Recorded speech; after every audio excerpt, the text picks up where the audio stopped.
किसान उत्पादक संगठन यानी एफपीओ, ये भारत के कृषि भविष्य के लिए बेहद जरूरी है। लेकिन सवाल ये है कि क्या हम उन्हें सही तरीके से बना रहे हैं? आज की इस ब्रीफिंग में हम यही जानेंगे कि कौन सा एफपीओ मॉडल सबसे असरदार है, जिससे न सिर्फ किसानों की आमदनी बढ़े बल्कि हमारे कृषि क्षेत्र का भी विकास हो। तो हमारे सामने एक बहुत बड़ा और जरूरी सवाल है, हम कृषि क्षेत्र में ऐसा कौन सा समाधान लाएं जो बड़े पैमाने पर काम कर सके, एक ऐसा हल जो देश के लाखों किसानों की आय में एक असली और टिकाऊ बदलाव ला सके। चलिए आज इसी सवाल का जवाब ढूंढते हैं।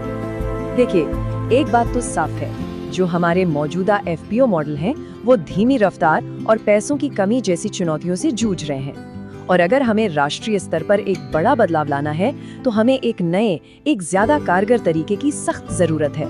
तो अब आते हैं इस विश्लेषण के सबसे अहम हिस्से पर। हम डेटा का इस्तेमाल करके दो खास मॉडलों की तुलना करेंगे। एक है पारंपरिक मॉडल और दूसरा है स्मार्ट एफपीओ मॉडल। आइए देखते हैं कि आंकड़े हमें क्या कहानी बताते हैं। ये टेबल हमारे पूरे विश्लेषण की बुनियाद है। यहाँ साफ साफ देखा जा सकता है कि परफॉर्मेंस के पैमाने पर पारंपरिक और स्मार्ट एफपीओ मॉडल में जमीन आसमान का फर्क है। हम सबसे पहले रफ्तार और समय के अंतर को देखेंगे, जो शायद सबसे चौंकाने वाला है। पारंपरिक एफपीओ मॉडल को लीजिए।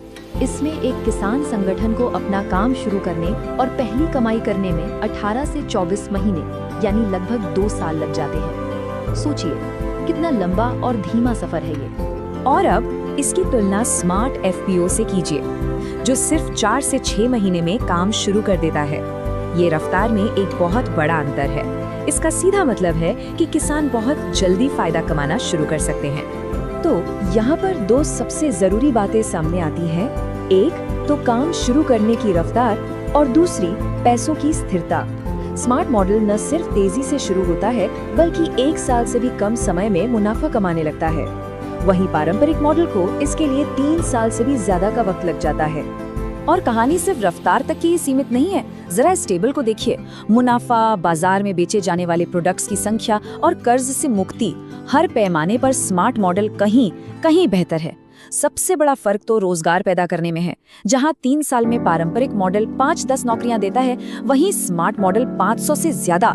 ये आंकड़े अपने आप में पूरी कहानी बता रहे हैं। तो सवाल ये उठता है कि आखिर स्मार्ट मॉडल इतना बेहतर काम कैसे करता है? क्या है इसका राज? इसका जवाब इसके काम करने के तरीके में ही छिपा है, यानी इसके गवर्नेंस और इसकी टेक्नोलॉजी में। देखिए, स्मार्ट एफपीओ मॉडल की कामयाबी 2 मजबूत खंभों पर टिकी है।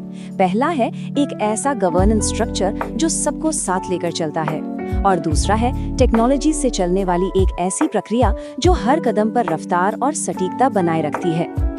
आइए इसके गवर्नेंस के इन खास पहलुओं को समझते हैं। यहाँ बात सिर्फ किसानों को इकट्ठा करने की नहीं है, बल्कि स्वयं सहायता समूहों के जरिए उनमें मालिक होने की भावना पैदा की जाती है। जब एक मजबूत बिजनेस प्लान, काम के आधार पर इंसेंटिव और बीज से लेकर बाजार तक पूरी वैल्यू चेन पर ध्यान दिया जाता है, तो कामयाबी की दिशा अपने आप तय हो जाती है। और जब गवर्नेंस इतनी मजबूत हो तो इसका नतीजा एक बेहतरीन प्रोसेस के रूप में सामने आता है। जैसा कि आप देख सकते हैं, शेयर होल्डर जुटाने से लेकर बैंक से लोन लेने और बाजार तक सीधी पहुंच बनाने तक हर कदम एक दूसरे से जुड़ा हुआ और बेहद आसान है। यही वो सुव्यवस्थित प्रक्रिया है जो इसे तेजी से आगे बढ़ाती है। चलिए, अब जब हम डेटा और प्रोसेस दोनों को समझ चुके हैं, तो हमारा ध्यान इस पर होना चाहिए कि इस बेहतर मॉडल को तेजी से अपनाने के लिए क्या ठोस नीतिगत कदम उठाए जा सकते हैं। निवेश से होने वाला सामाजिक आर्थिक फायदा, इसमें अंतर बहुत बड़ा है। जैसा कि ये चार्ट साफ साफ दिखा रहा है, स्मार्ट मॉडल पारंपरिक मॉडल की तुलना में कई गुना ज्यादा परिवारों को सीधा लाभ पहुंचा सकता है।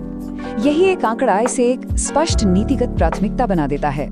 और इतना ही नहीं, इसके कुछ और भी बड़े फायदे हैं। स्मार्ट मॉडल कार्बन ट्रेडिंग और क्लाइमेट स्मार्ट खेती जैसे नए दरवाजे भी खोलता है। ये न सिर्फ हमारे पर्यावरण से जुड़े लक्ष्यों के लिए अच्छा है, बल्कि किसानों के लिए कमाई के नए रास्ते भी बनाता है, जो इसे और भी आकर्षक बनाता है। तो इस पूरी चर्चा को समेटते हुए ये हैं वो 3 सबसे जरूरी और फौरी कदम जो उठाए जा सकते हैं। पहला, उन एफपीओज को फंडिंग में प्राथमिकता दी जाए जो इंटीग्रेटेड डिजिटल मैनेजमेंट प्लेटफॉर्म का इस्तेमाल करते हैं। दूसरा, सरकारी लोन योजनाओं के लिए एक अच्छा बिजनेस प्लान अनिवार्य किया जाए। और तीसरा, उन एफपीओज के लिए ग्रांट्स की व्यवस्था की जाए जो end to end value chain development का प्रदर्शन करते हैं। ये स्मार्ट मॉडल को बढ़ावा देने के लिए ठोस कदम है। और अंत में बस एक सवाल, जब हमारे पास एक ऐसा मॉडल है जो किसानों को सिर्फ 3 सालों में कर्ज मुक्त कर सकता है, तो क्या हम वाकई इंतजार करने का जोखिम उठा सकते हैं? इस पर तुरंत सोचने और निर्णायक कार्रवाई करने की जरूरत है।